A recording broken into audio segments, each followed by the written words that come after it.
By the summer of 1944, the war in Western Europe had entered its decisive phase. For nearly 4 years, German power on the continent had rested on a simple assumption, that even when pressed, Germany could still slow, fracture, and ultimately contain any enemy advance through deliberate defensive lines and calculated counterattacks. That belief had survived setbacks in North Africa. It had endured the collapse in Italy. It had even shaped Germany's expectations for the Allied invasion of France. When Allied forces landed in Normandy on June 6, 1944, German command did not believe the war in the West would be decided quickly. The coastline was fortified. Infantry divisions were entrenched. Panzer reserves stood ready inland.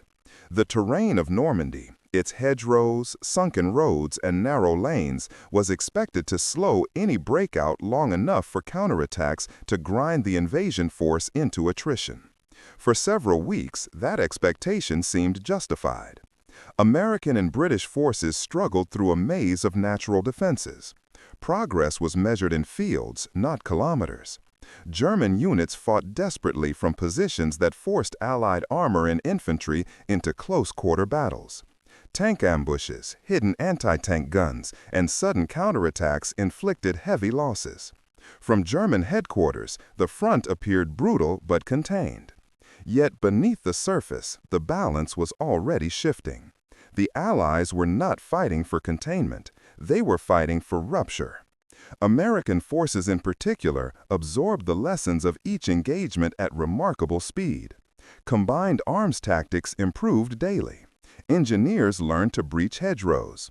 Artillery coordination tightened. Air support deepened its reach. What seemed like a grinding stalemate to German observers was, in reality, the preparation phase of a far larger design. German intelligence followed the buildup carefully. Luftwaffe reconnaissance flights, limited though they were, reported growing concentrations of trucks, fuel dumps, and armor west of St. Lo. Intercepted signals hinted at preparations for a breakthrough. Even so, German assessments assumed that any breakout, once achieved, would unfold cautiously. Terrain, congestion, and logistics were expected to impose natural limits on Allied speed. The German High Command structured its defensive thinking around these limits. Their operational depth was shallow. Their reserves were few. Their fuel stores were shrinking. But their confidence lay in one enduring principle, that even if the Allies broke through one sector, a combination of panzer counterattacks and controlled withdrawals would allow Germany to reform a defensive line further east. Speed in German planning was still something that could be managed. This belief was rooted in experience. Germany had fought mobile warfare for years across vast distances. From France to the Soviet Union, it had learned to make rapid advances and also to survive rapid retreats. Even under pressure, German commanders trusted their ability to absorb shocks and restore order. What they failed to grasp fully in 1944 was that the enemy now pressing them was fundamentally different from those they had faced before. The Allied armies were not restricted by the same logistical ceilings. Fuel, ammunition, trucks, spare parts, manpower. These resources did not arrive in fixed allotments. They arrived in streams. Ports in England worked day and night. Artificial harbors off the Norman coast expanded. Road networks behind the front were reorganized for continuous forward flow. American industry, already operating at unprecedented output, fed the battlefield with replacement tanks faster than German factories could replace a single panzer division. And with that industrial weight came a new operational philosophy. Once pressure was applied, it would never be released. German command still viewed Allied operations as a sequence of phases. The Americans were beginning to fight as a single uninterrupted motion. This difference remained largely invisible in early July. On German maps, the front seemed fixed, in a familiar pattern of advance and defense. Lines moved, but not yet alarmingly fast. Reports still arrived within predictable time frames. Decisions still appeared to matter. But that sense of control was an illusion approaching its breaking point. Because the conditions forming behind the American lines were not designed for a battle of weeks. They were designed for a race without pause. And once that race began, German command would discover that it had prepared for a war that no longer existed. By late July 1944, the quiet foundations of Allied momentum had solidified into something far more dangerous for Germany. While German commanders still focused on where the next defensive line might be drawn, American planners were focused on how far their forces could travel without stopping. The difference between those two questions would soon define the fate of the Western Front. Behind the Allied lines in Normandy, an enormous logistical machine had been brought to life. Fuel depots multiplied behind the beaches. Ammunition dumps expanded inland. Mobile workshops followed the armies forward. Engineers widened roads, threw new bridges across rivers, and repaired shattered crossings with astonishing speed. What had begun as a fragile foothold in June had grown into a continuous pipeline of movement by mid-July. German intelligence underestimated the scale of this transformation.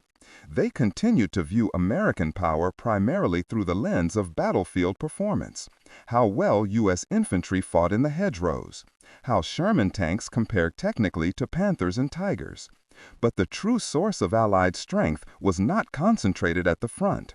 It existed in depth, in supply routes that could stretch hundreds of kilometers without breaking. By contrast, German logistics were already failing. Fuel shortages rationed panzer movement. Trains bringing supplies to France were increasingly destroyed by Allied aircraft. Roads behind the front were clogged with retreating units, refugees, and wreckage. Spare parts for complex German tanks became scarce.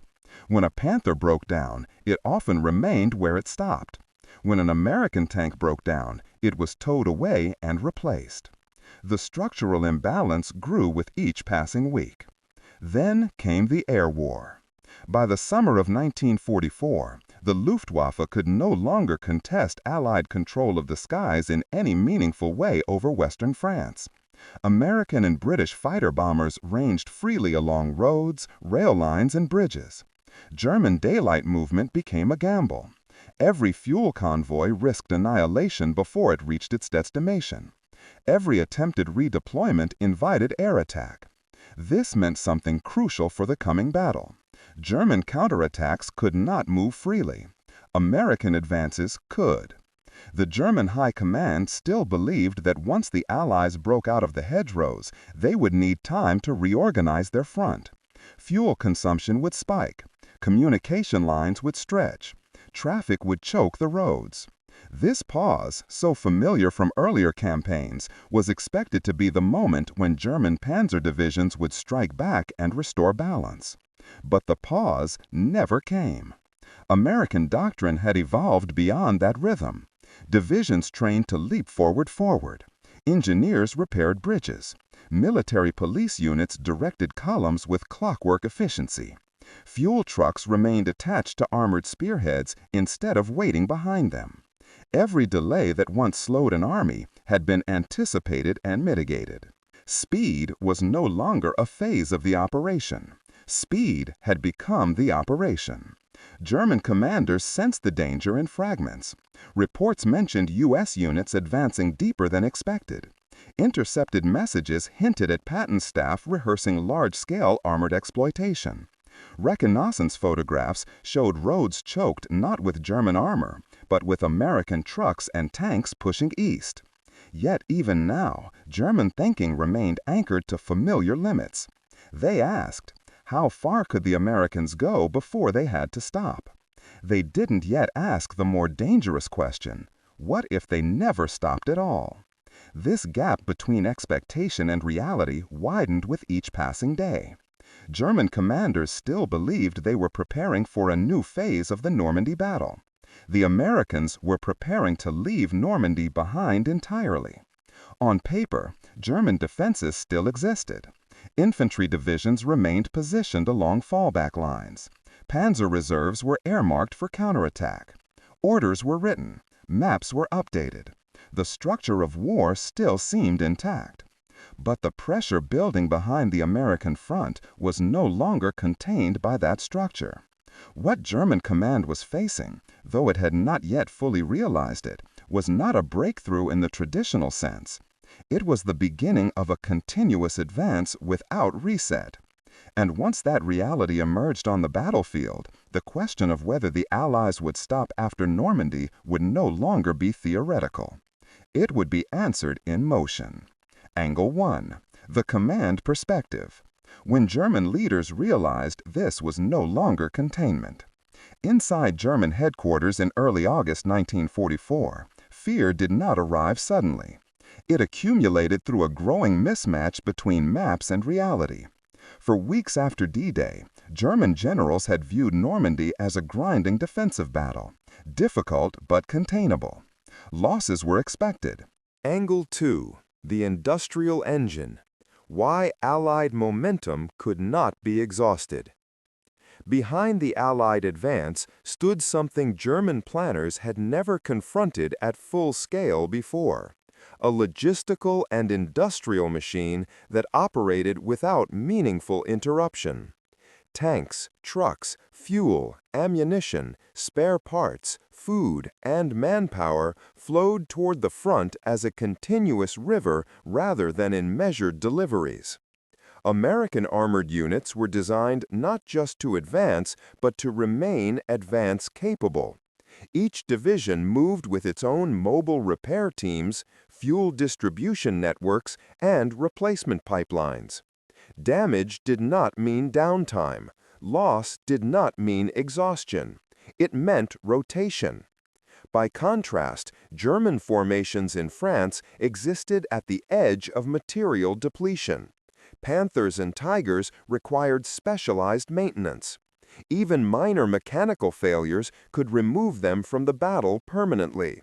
Fuel, once plentiful in earlier years, was now rationed so tightly that entire battalions were immobilized simply because the tanks could not be refueled. This imbalance meant that every mile of Allied advance increased German vulnerability, while barely affecting American capability.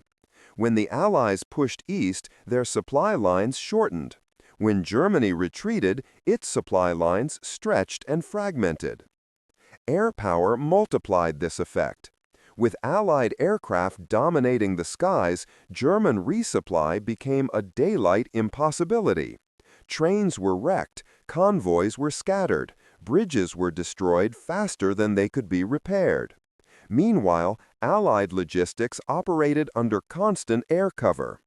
This was the structural reason the Allies could continue moving after Normandy, and why German command could not imagine how to stop them. They were not fighting simply against advancing soldiers. They were fighting against a machine designed to feed movement without interruption.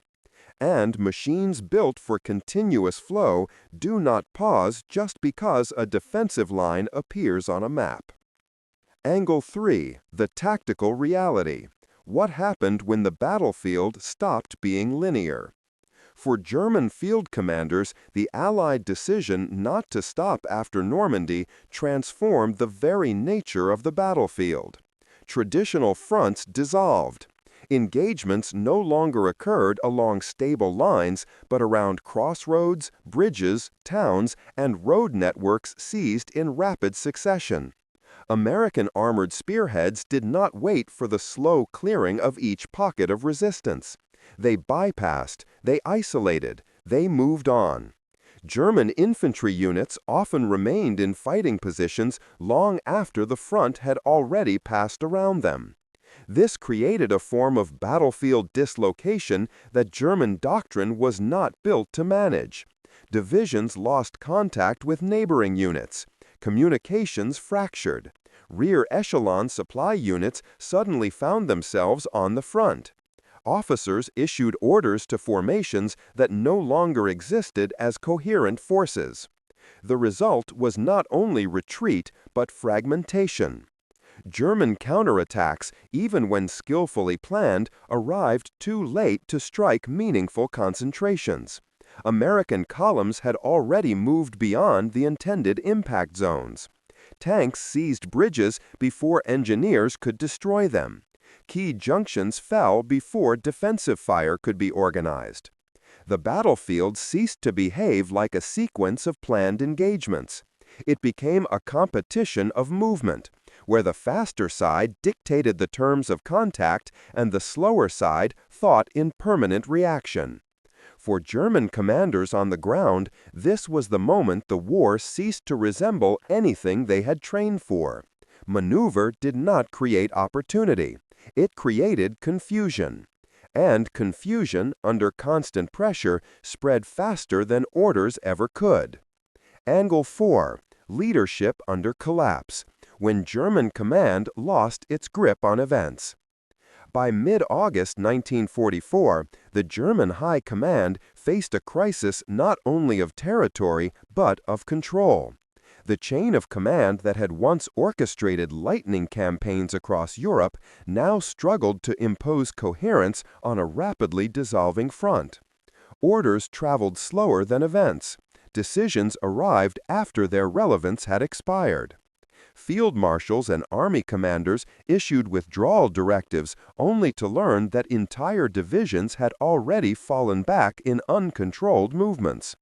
Others attempted to coordinate counterattacks with panzer units that could not reach their assembly areas due to fuel shortages, destroyed bridges, or Allied air interdiction. Authority still existed on paper. On the battlefield, it was slipping away hour by hour. The most destabilizing realization for German leadership was this: the Allies were no longer reacting to German moves. They were dictating the rhythm of the war. Command staffs that had once orchestrated offensives now found themselves issuing emergency measures, fires fighting fires rather than shaping the campaign. This erosion of control produced a new form of defeat at the leadership level. For perhaps the first time in the war on the Western Front, German commanders understood that their capacity to direct operations meaningfully had been overtaken by the momentum of the enemy. The battlefield was moving faster than the apparatus of command itself. And once command fell behind the pace of war, fear became structural. Angle 5. The Allied Command System. How coordination made continuous motion possible. While German leadership struggled to keep pace with events, Allied command structures were engineered for precisely this kind of sustained movement. American and British headquarters operated through layered staffs designed to push authority downward rather than hoard it at the top. Battalion and regimental commanders were empowered to exploit success without waiting for distant approval. Communications flowed through redundant channels. Radios operated at every level. Maps were updated in near real time. Air-ground coordination desks directed fighter bombers directly onto emerging targets within minutes. Where German commanders fought to restore order, Allied commanders focused on accelerating disorder inside the enemy system. This difference in structure mattered profoundly once the Allies decided not to pause after Normandy. Continuous movement demanded continuous decision-making, and that required decentralization. American armored columns did not wait for written orders to secure bridges or seize road networks. They acted on intent. The intent was always the same: keep moving east. Behind the advance, logistic commands mirrored that same philosophy. Supplies flowed on rolling schedules rather than fixed deliveries. When one route clogged, another opened. When one depot was overrun by demand, another was activated farther forward. The system did not rely on perfect conditions. It thrived under friction. This is why German attempts to force a pause always failed. The Allied war machine contained no central point that could be disrupted long enough to stop the advance.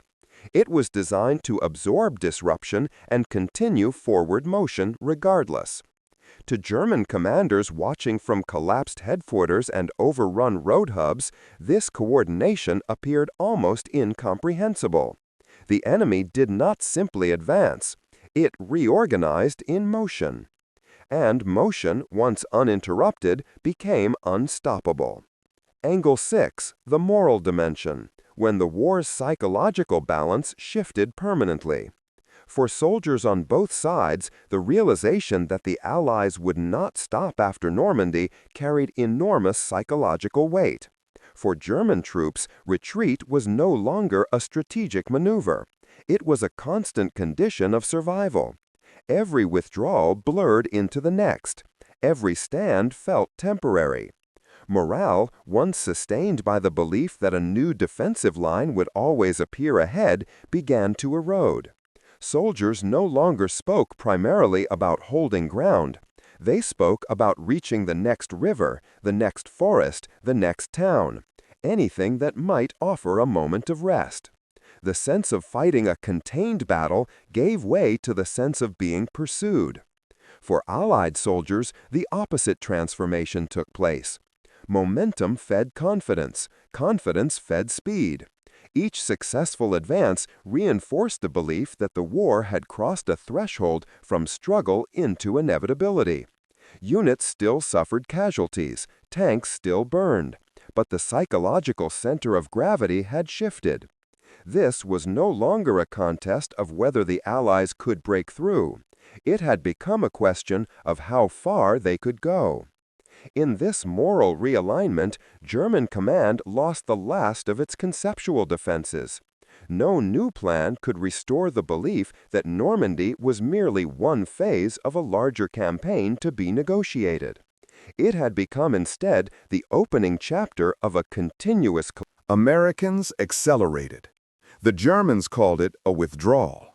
In reality, it was a race they were losing. The Americans seized key junctions near Argentine. Canadian and Polish forces closed from the north. What remained of German cohesion drained into narrow corridors under constant artillery and air attack. Entire formations disintegrated into scattered groups trying to escape east with what they could carry. Inside the developing pocket, the consequences of speed became unforgiving. When German units hesitated, they were enveloped. When they attempted to regroup, they were outflanked. When they attempted to hold ground, they were bypassed and isolated. The front ceased to exist as a continuous line. It became a series of disconnected points collapsing inward.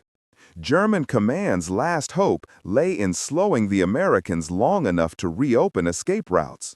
But speed would not allow that mercy. U.S. armored battalions shifted positions faster than German intelligence could track them. Blocking positions appeared where corridors had existed the night before.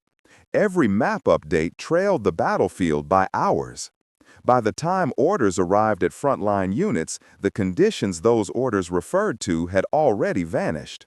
By mid-August, the scale of the disaster became unmistakable even at the highest levels of German command. Entire corps were no longer responding. Fuel requests multiplied without possibility of fulfillment. Ammunition shortages surged. Prisoner capture reports climbed each hour. What terrified German leaders most was not the loss of territory. It was the loss of time itself.